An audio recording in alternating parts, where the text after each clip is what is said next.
Ladies and gentlemen, welcome to our new podcast. My name is Arjun Kashyati. Today, it's my privilege to have our guest speaker, Mr. Kiran. Kiran has over 7 years of industry experience in the software industry and been working with multinational companies. Today, he's gonna unravel the secrets and the tricks and the tips to become a successful business analyst here in Canada or North America. It's my privilege to have him on the stage and ask some of the questions what a lot of viewers are getting to know. And without further ado, help me welcome Kiran. Hello everyone, welcome to our new podcast. We have our special guest today, Kiran Verdamodi. I'm personally super excited to shoot this podcast with him. Kiran has extensive experience in business analysis and he's been working as a business analyst for Scotiabank for many years. Today, we are going to dive deep in and understand what it takes to become a business analyst here in North America and what kind of skills and tips and tricks which allows you to kickstart your career as a business analyst in Canada. Before we start off in the questions, Kiran, how about you introduce yourself and tell a little bit of background to our viewers? Thank you so much, Arjun, for giving me an opportunity to have a pod chat with you. I'm super excited. My name is Kiran. I was a software developer back in India. I studied electronics and communication engineering. I started working as a junior developer, and during that process, I was interacting with a lot of business analysts. Like they were giving me requirements and they were giving me instructions to do the work.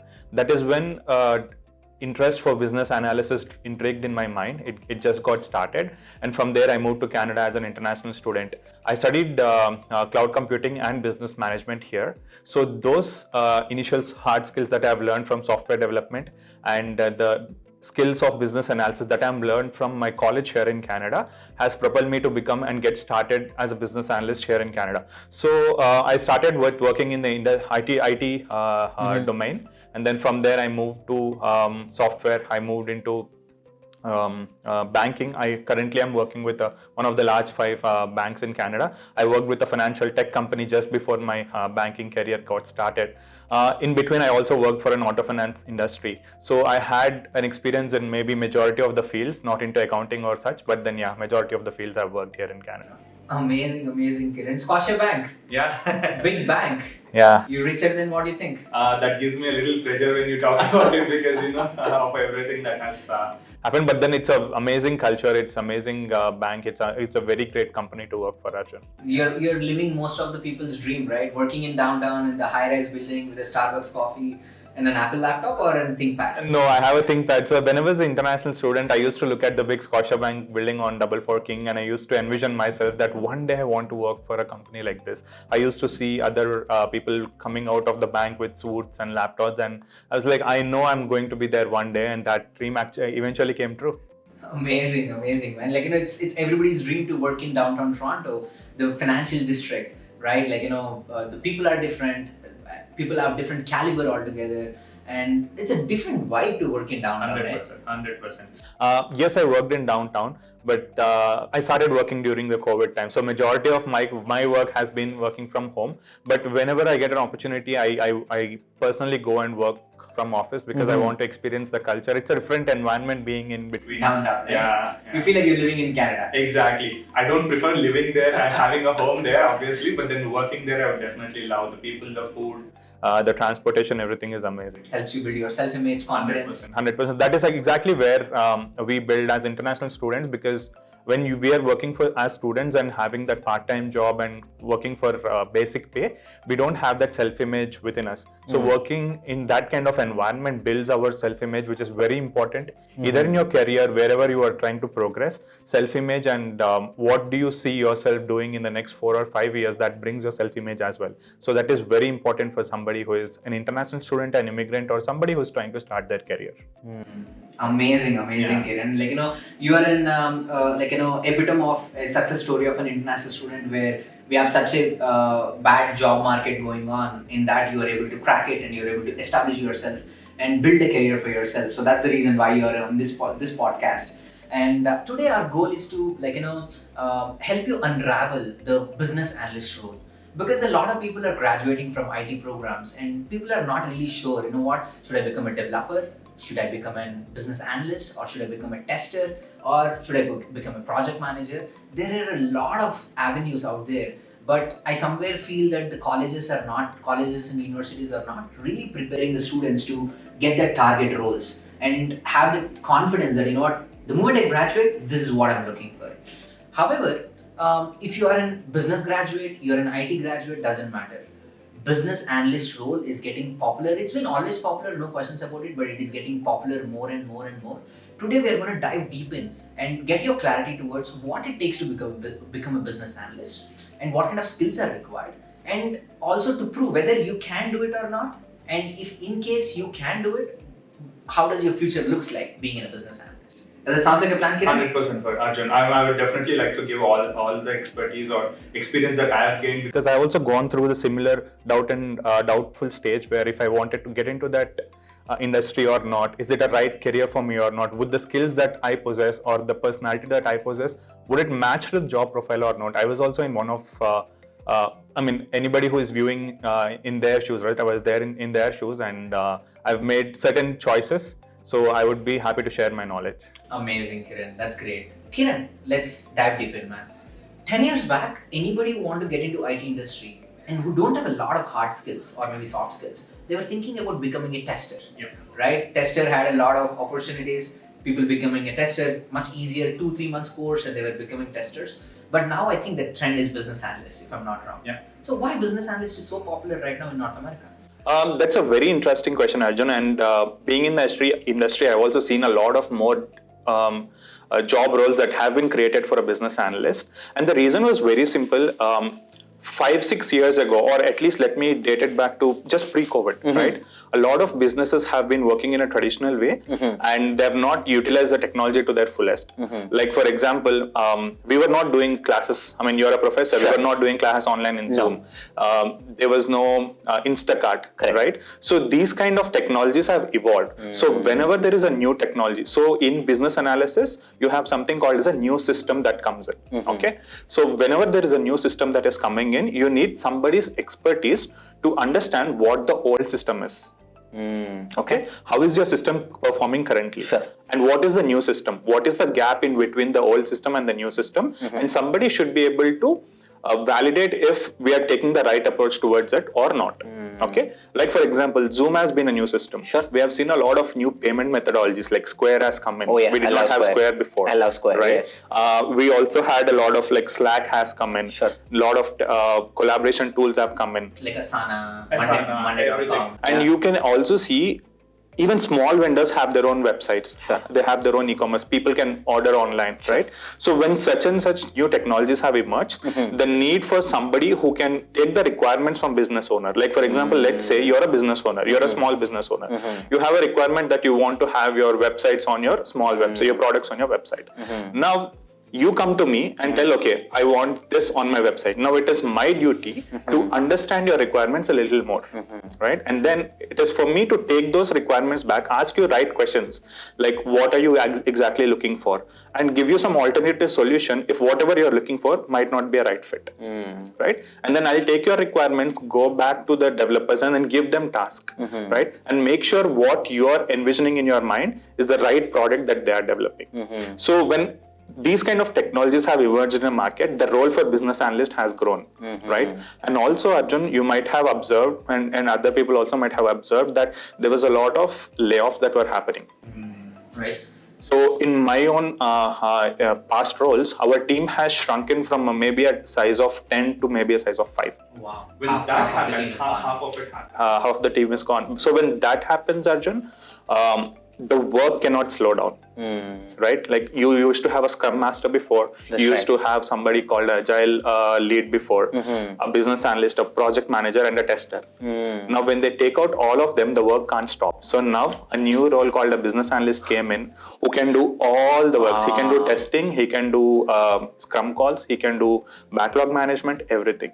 So that is the demand why a business analyst is growing nowadays. Jack of all trades. 100%. Wow. Yeah. So companies gave a new title and then amalgamated all the tasks and told a person, you know what, you're a scrum master, you're the project manager, you're the tester, you're the onboarder, you're the sales guy, you're the project manager, you deal with everything. Okay. So again, it depends on the size of your company. It's not a one-size-fits-all job role again, Arjun. Somebody might be very concentrated on one aspect. Somebody might be a jack of all trades, like you told. They might be handling a project end to end, right? So again, depends on industry, your role, your team, and also the company you're working for. Makes sense. To sum it up, more and more companies are adapting to newer technology. Correct. They do have some sort of old technology, but they need somebody who can understand their existing business or the methodologies what they're doing, and to see if the new software, whatever they're planning to adapt, will it work or not, and also work throughout the transition smoothly without interrupting the business, 100%. and making sure that they're meeting the deadlines. And getting the beatings from the customer and the developers. Oh, believe me, that's a big thing that we take every day. Right, like all the stakeholders are behind you, right? Yeah. And yeah, I totally understand that. That's a good answer, Kiran. Thank you very much. So that's about why business analyst is becoming very popular, and I think it's a smart choice for a lot of people who don't have a lot of hard skills like development or coding can become a business analyst. Beautiful. So transitioning into the next question. So maybe think about the people who are new graduates, or maybe they have some sort of IT experience, or maybe a dude who's worked in tech support for a good 2 years, and now he's looking for more advancement in his career, and thinking about a business analyst, right? They want to become a business analyst. They've heard that business analyst is a good role, stable role, and also good income, work from home, flexibility. All of these things are there. But in a layman terms, if you have to explain who is a business analyst, what would you say? Even if you ask this question to a business analyst who has 30-40 years of experience, Arjun, it is very hard to put because a business analyst, I mean, even my own role, right? So I worked in 4 different companies. So my job, the title was the same, but then the job role was not the same anytime, right? So, but in an overall perspective, Arjun, what a business analyst does is very simple.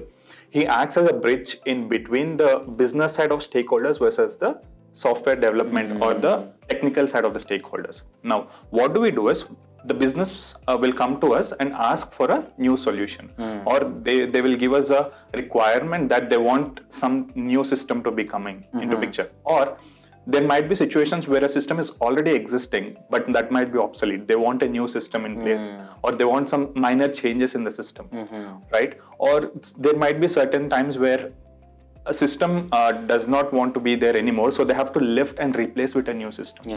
Data migration and everything, right? So as a fresher or as somebody who has been experienced in either IT or any industry, you might have seen these trends that are happening, right? Though you have not worked as a software, as a business analyst, but you might be working as a tech support guy. But you have seen some new variations coming in the old CRM tool that you were using. Correct. Right? And you might have been a part of that change, right? And also, let's say you have not worked in business analysis before, but you might have done some projects with collaborating with other teams. Like for example, if you are developing a kit, like an electronic kit, you might have worked with electrical students, somebody who was able to code on the EC, somebody who was able to help you do the soldering and all. So you were working with different cross-functional teams to get the product together. So that is what we exactly do. We take the requirements, ask right questions, and make sure that the requirements are met through the product that we are developing, right? Apart from that, we do a bunch of other things, like anything that comes up ad hoc, like reporting, anything that requires, like for example, let's say your Scrum Master is not there to take care. You are there to help the team move on, because in agile environment, everybody can act as anybody, right? So that is a job that we do. That's the word called agile, right? Being adaptable. Right? Exactly. And that is where a lot of companies and teams are moving in that, because a lot of changing. So there is a saying that in olden days, when a change used to take 100 years to come, now it is coming in 1 year, right? In order to adapt to those changes, we have to be in an agile environment, which is very important, and a lot of companies are adapting to it. So as freshers, we can identify when you can identify what are some of the transferable skills that you get from your old job, right? Because business analysts roles require a lot of transferable skills. Like for example, let's say you are an admin and you are doing a lot of presentations, right? So we do a lot of presentations to clients and also other internal users. So you can bring that skills in, right? If you were a database administrator, you are working on SQL, right? You can bring that skill. or you were working with dashboarding, you were creating reports, you were creating charts, you can bring that skills, right?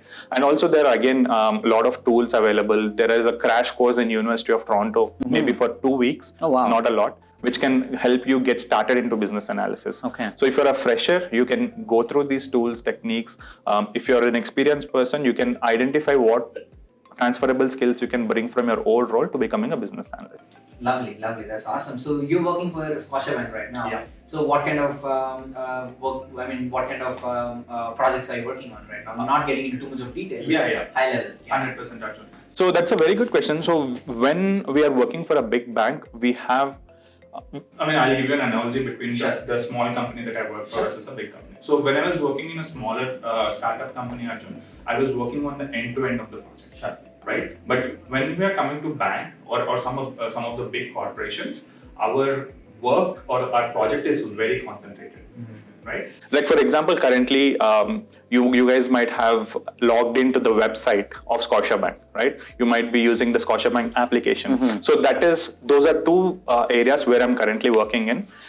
Very soon you will be able to see some new changes coming in the platforms, right? So we are working in the enhancement of the platform at the moment. We are doing a lot of testing right now to make sure that there are no bugs, the system doesn't fail in production. And so these are some of the changes that I'm working in currently. Website and the mobile application of the end users is where I'm currently working in. And my project used to be, initially I worked on enhancements. Now we are currently working on migration, because we are moving from on-prem to cloud systems right now. So that is where I'm working currently. Amazing. So you said mobile application. So I'm a Scotiabank customer. If anything happens to my mobile app, can I call you?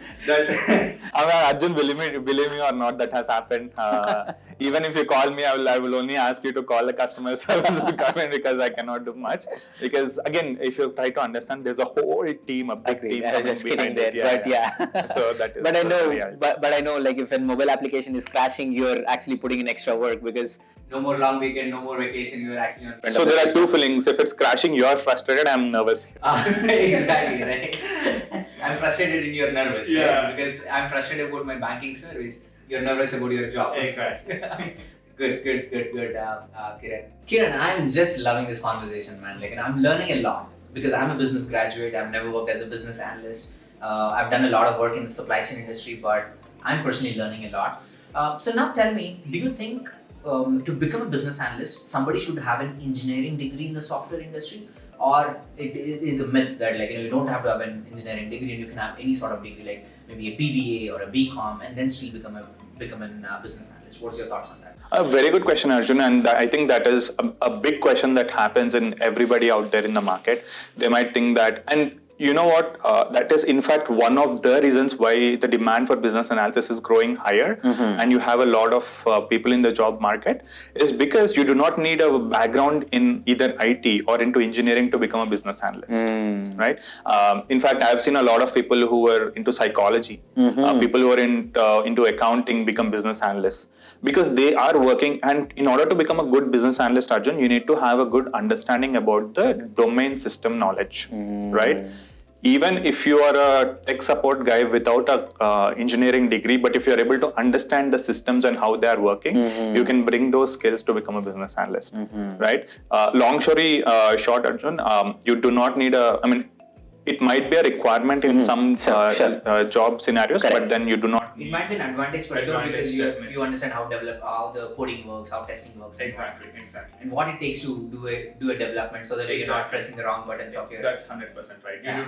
The knowledge is very important than the degree in this scenario. Okay. But if you're telling that, okay, I worked on SAP or maybe I worked on Salesforce, and I'm not an engineer, but I was an end user of SAP or an end user of Salesforce. I have an extensive experience of maybe 5 years of domain knowledge. I was an end user. There are much easier chances for me to become a business analyst in that particular industry. Yes. Without even having an undergrad degree or maybe 100%. Like an engineering degree. Yeah. Okay. So whenever you have worked in your previous job roles, you might have used certain tools, right? Certain resources. If you have a working knowledge of how that tool is connecting with the background systems, how other teams are able to use your tool, and how are you able to use your tool to produce that output, and what are some of the outputs that tool produces. If you are able to comprehend everything, then you do not need a degree for that. Yeah, that makes a lot of sense. Awesome. That's great. So if you're a person who's done with your BCom and have 2-3 years of experience, and you're not really satisfied with your your job or income, and you're thinking about becoming a business analyst, here is the answer, right? You don't have to have an undergrad degree of an engineering to become a business analyst. You can absolutely use your domain knowledge or work experience to build upon from there. That's great. Again, I love the conversation. Let's transition into the next set of the questions. So let's talk about the 2 things required for any job, right? The hard skills and the soft skills. How about you talk about some of the hard skills or the technical skills required to become a business analyst, assuming that they don't have any experience, a person with 2 years of technical support experience and planning to become a business analyst. So what kind of technical skills are required for them to crack the interview and also sustain the job? Like I was telling Arjun in the previous answer, yes, your experience of the tools and at least your experience of the previous domain industry that you have worked in is very important. Sure. But along with that, you need to learn certain business analysis ideologies, certain tools and techniques that we as business analysts use. Okay. Right? So that you can use the domain knowledge that you already have, inculcate the tools you're supposed to use as a business analyst, and bring them together to become an effective business analyst. Right? To start off with hard skills, we are very much into requirement gathering, right? We do a lot of requirement gathering. Once we gather the requirements, we sit and understand the requirements and do an analysis if that requirements fit into the business solution or not, right? So requirement gathering, documentation is a very big part of what we do as a business analyst. Lot of typing, man. My fingers have become very... I got biceps on the fingers. Yeah, you have biceps on the fingers, that's true. Documentation is very important, and there are certain ways you can document, certain tools. For example, you can document on Confluence. There are certain companies that use Microsoft Word as documentation, right? There are certain companies that use SharePoint. So documentation is a very big important thing. We also use Jira, right? So certain companies use Jira for creating backlogs, doing test cases and all. Certain companies use other tools and techniques. Along with that, having good Excel skills are very important, like advanced Excel skills like pivot tables, VLOOKUP, dashboarding, all of these things. Along with that, not all, but certain jobs require you to have basic SQL functionalities because you will be working on databases. So you should be able to fetch data, join them, delete them, clean up data, data migration and all of that. Along with that, you might be required to create certain types of dashboarding. So having a minimum knowledge of either of Tableau or Power BI would be very important to become a business analyst. Again, it is like collecting weapons, but then you will be using the right weapon at the right time. Right? So it is good to learn all of these things, but then it is not required to use all of them at the given moment in time in job. Along with this, some basic like presentation making, PPTs and all of that. So those are the basic high school tools and techniques. These are some of the technical skills, hard skills good to have. And frankly speaking, listening to these things, these are no different from being a supply chain analyst or any other analyst, because these skills are universal right now. Collecting that, so when you told about requirement analysis, that means you're showing them some effective communications, talking to your clients, understanding what exactly they want. Correct. And then you're articulating the same thing to your developers and buying into them and giving them the vision of what the customers are looking for and whatnot. And also, do you wanna share anything about the project management skills throughout this particular 100%. Especially if we are looking to get because I have a background in IT, so I can talk about the IT business analysis more. If you are able to understand the software development life cycle, that is very important, because software development life cycle, you have different stages. At every different stage, you use different techniques, right? Like for example, when you're doing requirements gathering, you use the 5 techniques and asking the stakeholders on why do you need this requirement, what would happen if you don't have it, what are some of the alternatives, right? But when it moves to, let's say, testing, you need to bring in your manual testing or automation testing skills, right? Along with that, if you have a project lifecycle experience, you can thoroughly articulate and see where you can bring in different teams. Like for example, let's say you're you are talking to some regulators right now. You might be you might require to fetch in some auditors or some regulators. So if you're understanding about the whole project lifecycle at that moment, understanding about the software development lifecycle, project lifecycle, and also understand how agile teams work, right? We have certain sprints. Certain teams work in a 2-week sprint, certain team work in a 4-week sprint, and what happens before the sprint, like we do sprint planning, and then after the sprint we do sprint retrospective. So these are certain things that we can learn. Even though you don't have a degree, these are things that you can obviously learn with your basic understanding of what business analysis is. And 100%, like if you're trying to get into IT, understanding how the architecture of software architecture works. If you're trying to get into, let's say, hospitality, understanding how the hospital system works. If you're trying to get into supply chain, understanding how the vendor management, replenishment, all those works. So those are something that is very important, along with the skills that I spoke to you before. Amazing, Kiran. That was an amazing answer. And do you want to share any thoughts on the platforms where you can do some certifications, like any platforms or maybe any particular courses you would like to send me the links? I would also put them on my description so that way people can start doing those courses. Definitely. I will definitely share. And there are a lot of free resources available on YouTube itself. Okay. People go to. If you're from India or any other country, Udemy, you can get cheap courses. Maybe 200-300 rupees, you can get some good courses. Coursera is a very good platform. We also have certain business analysis specific websites which I can share it to you later.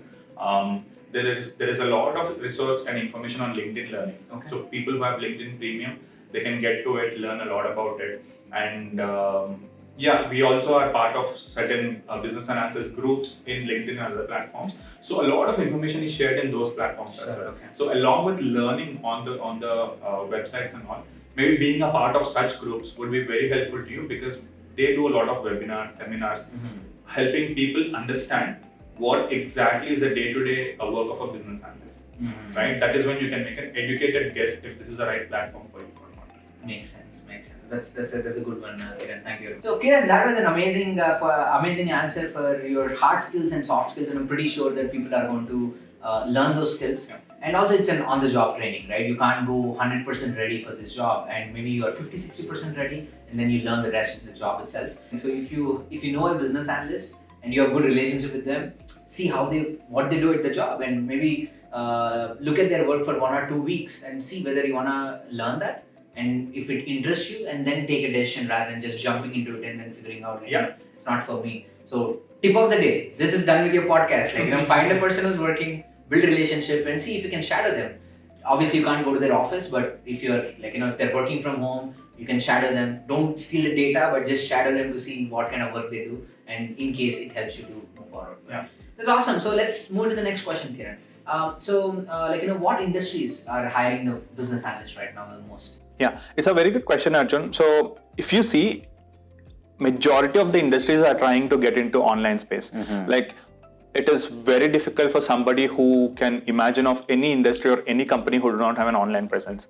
Even shipping industry, like shipping, pharmacy industry, these are also moving into online, because even though you're running a pharmacy, you need a system to input the data somewhere else, right? So majority of the world is your playground for business analysts. With that being said, we have a majority of industries that are hiring most of the business analysts. Number one being the information technology industry, because you have a lot of agile projects that are running. You have high volume projects that are going on, and somebody who is a business analyst, their expertise is very important here. If you're in Canada and US, along with IT technology, right? Fintech is a very big industry where people are hiring business analysts, finance industries, banks. Surprisingly, I've also seen a lot of supply chain industries right now hiring for business analysis. Retail, right? All the retail companies are trying to go online, have their own application. Retail. Manufacturing is a big place where, like for example, you can bring in your SAP experience to a manufacturing and a customer support industry. So all these industries are majorly hiring for business analysts at this moment. Every company which uses softwares, or want to implement a software, right? And also all the software companies which are providing solutions to these businesses, right? I think that's where the biggest bet is. That is where the big chunk of jobs are in business analysis. Lovely, that's awesome. So let's talk about money. Who wants to make money? End of the day, if it doesn't pay you, there's no point of going through all of these things. What we're looking for. Does your job pay well? Oh man, believe me, that is one of the reason why somebody wants to move into business analyst, because people know that in IT and fintech, the roles get paid a lot, but then they do not have the ability to become a developer or a program manager or a product owner. Right. So to start off with, business analyst will definitely pay you well on the longer term, but we cannot expect that to be paying you on the get-go. Sure. Right? I've seen people start off as junior business analysts. That is where usually freshers get started, and they might be getting paid anywhere between $55,000 to $80,000, depending on the industry they work in, depending on the type of company. Like for example, if you're working in a big scale company, you have higher chances of being on the higher end. Around 80K. Yeah. Around 80K. But if you're working on a small scale company which is not more into IT but more into maybe accounting or something like that, they might get started with 55 or 60K for you. And once you gather that 1 or 2 years of work experience, you can move from that 60 to 80 to, I've seen people move from 80 to 120K jobs with 2 to 5 years of work experience, depending on the industry. Again, IT is a highly lucrative industry, and with somebody who has more experience, like a decade or a decade and a half industry, and believe me, I've also seen people with 200K jobs. 200K in Canada? In Canada. Wow. As contract employees. Again, it's a contract job, so that is where the more buck stays in. Sure. But again, it comes with experience, it comes with expertise in the domain of business analysis that you're working in. For example, let's say nowadays the trend has shifted from a generalist BA to a specialized BA. Technical BA. Technical BA, specialized BA. Like for example, right now I've never seen a ServiceNow business analyst role before. But now somebody who has ServiceNow is basically a tool for people who don't know. It's more for ticketing and logging. ServiceNow, yes. Ticketing. Incident ticketing logging. tool, yeah. So somebody who has expertise in that tool becomes a business analyst, and the scale of people who are a ServiceNow business analyst is very less in the industry right now. So they pay higher bucks to hire somebody into ServiceNow. There are many other like MuleSoft or somebody specific tool related experience, and also have a little bit of technical experience, industry experience, and overall work experience of 5 to 8 years, and maybe a little bit of better communication skills ability to articulate. My bag a big fat. Even in bank, let's say people talk about getting a job in bank, right? But if you have an experience in credit card processing, so that is a specific niche based business analysts are getting paid a lot right now, because there's not a lot of people who can do that. Exactly. And then less competition. Exactly. When you're a generalist, jack of all trades, you don't get paid. Because you have a lot of competition there. Exactly. Everybody is jack of all trades, right? But if you go into a specific niche and you become master at it, subject matter expert at it, where you know end to end of it, you get paid the most. Exactly. And that also helps you to gradually move towards other areas if you want to move into, right? If you want to switch to, let's say you want to become a product owner, right? You need to understand how the product is impacting the client. When you have that subject matter expertise as a business analyst, you can move into those different roles as well, which will maybe pay you more. Spot on. Thank you, Kiran. Really appreciate it. So moving on to the next question, what I had is, obviously these are some great answers, guys. You don't find this kind of information out elsewhere.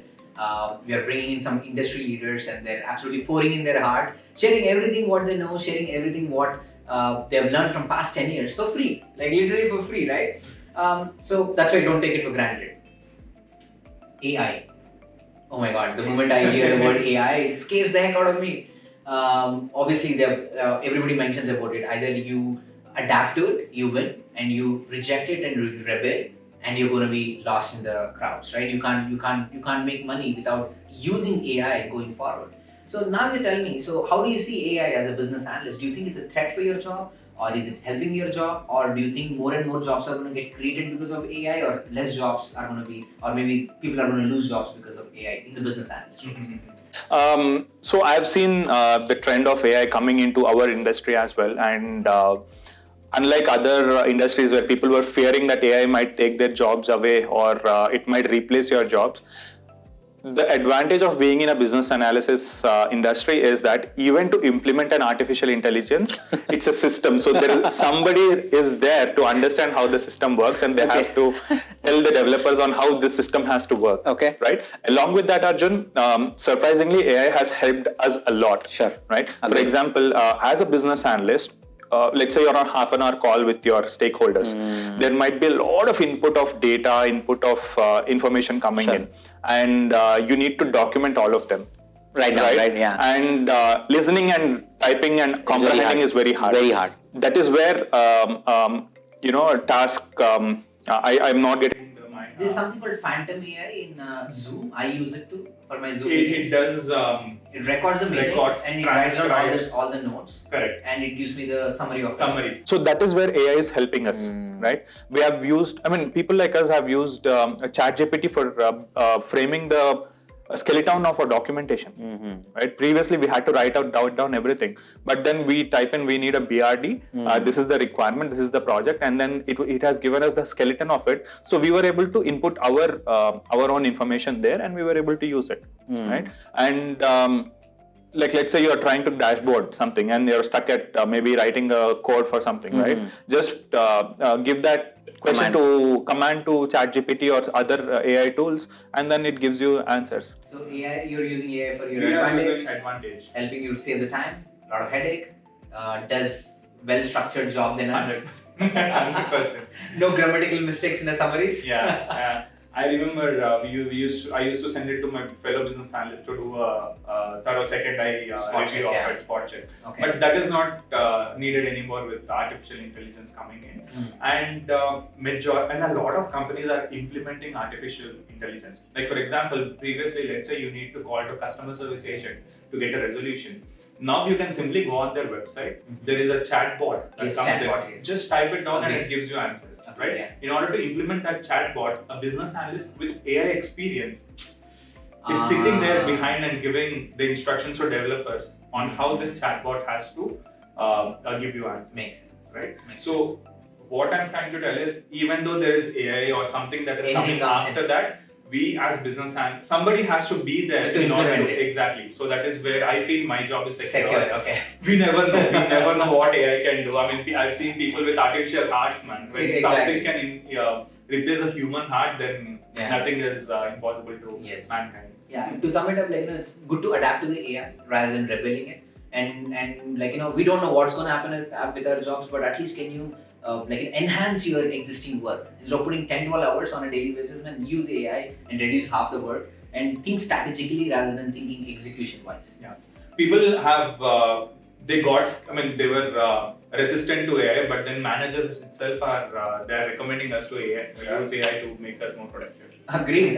Awesome, Kiran. I can't believe that we are in the end of the podcast, guys. It was such an great time talking to you, learning about how to become a business analyst. And I'm pretty sure that this podcast is going to help a lot of people. Kiran, maybe you wanna name couple of certifications, like industry standard or maybe industry recognized certifications you would like to share it with our viewers. Yeah, for sure. If you are specifically trying to make your career into business analysis and trying to climb the corporate ladder in business analysis, we have international body for business analysis that is IIBA, and they have 3 different certifications depending on your level of expertise and experience. We have for entry level people, we have ECBA certification, we have CCBA for mid-level, and then we have CBAP, a Certified Business Analyst Professional. With somebody who has 7,500 hours of experience, they can go for such certifications, and they're well recognized in the industry. We also have a project management institution having a Professional Business Analyst certificate that is very identified and lovely, right? Along with that, let's say somebody who's trying to get into specifically technical business analyst, like somebody can get into maybe a cloud certification, they can have a SAP certification, they can maybe go for ServiceNow certification, right? So certain technical certifications can also help you boost your business analysis career if you have good amount of experience. Amazing. That's great. And you're going to send me the links for this. 100%, yeah. Okay. So we want to help our viewers. Instead of searching for it, it'll be in the description, so you can click on it and get the certifications appropriately based on your needs. Awesome. So Kiran, last question. I think we discussed a lot of topics and we kind of answered most of the questions what an individual would have. How about you wrap up the whole podcast by giving one or two thoughts what you have in the mind, keeping the people in the mind that who want to get into become a business analyst, or maybe transition into business analyst, or they have no work experience and they just want to start their journey in the IT industry and become a business analyst. What are a couple of thoughts from your side to wrap it up? Yeah. So from my side, business analysis is I would tell it's just getting started because we have a lot of scope. Don't worry about if you want to get into the field or not. It has a lot of tremendous potential, but then you have to separate yourself out of the crowd. That is very important because the technical skills, anybody can get it. Like for example, if you're able to portray your dashboarding skills through a portfolio that you have for yourself, you can show it to the hiring managers that you have done this work extensively. If you can have something like a portfolio of your work, of some of the maybe publications that you have published or something like that, wherein you are able to stand out of the crowd. Number one. Number two is instead of being a generalist BA, identify which domain you want to get into, right? Because sometimes people will think, I just want to become a BA. I don't mind about which industry I want to get into. That is where they get stuck in a loop of applying and not getting any replies because you're not able to channelize into which industry you want to move into, right? So identify the industry that you want to get into, identify some of the high demanding careers in that industry or some of the tools that are required in that industry to become a business analyst and master those tools, right? Become a specific and targeted BA rather than a generalist BA. Right, and if you are able to separate yourself out of the crowd, and that is something that they can do. And business analyst is an amazing career, Arjun. I thoroughly enjoy. I do not usually have Monday morning blues. Okay. Right. Work-life balance. Work-life balance is amazing, and the best part I like in business analysis is I'm not working with a small team. Right? On a daily basis, I interact with at least 15-20 different people from different teams, and every bi-weekly I talk to a new team, new people. So that is where I see myself becoming a business analyst because I like working with a lot of people, meeting new people. Right? If you're somebody who wants to do only coding but do not like meeting new people and talking with different teams, then maybe this might not be a career. So you identify what you want to do, how you want your day to look like, and depending on that, you can take a educated guess on where your career has to move on. Awesome, Kiran. Thank you very much. That was a wealth of knowledge, and I'm pretty sure that our viewers are gonna get empowered with the information what you mentioned, and they're gonna make right career choices for themselves, so that way they can establish themselves very well in North America or anywhere in the world, right? Because the information is universal. And Kiran, is it okay if I can tag your LinkedIn account on the video so that way people can reach out to you? Yeah, for sure. You can definitely tag me, Arjun. One tip I have for viewers is they just send out requests, right? Because once you tag me, there are a lot of people who might just send me friend requests, right? But if you need some time from me, or if you need some of the advices from me, you have to be very specific. And then tell me, hey Kiran, if I were you, what I would have done is, let's say I'm a candidate and I'm seeing your video. I would tell, hey, I saw your video. Maybe this is one thing that stood out. Agreed. And this is something that I have learned from the podcast. It was very helpful.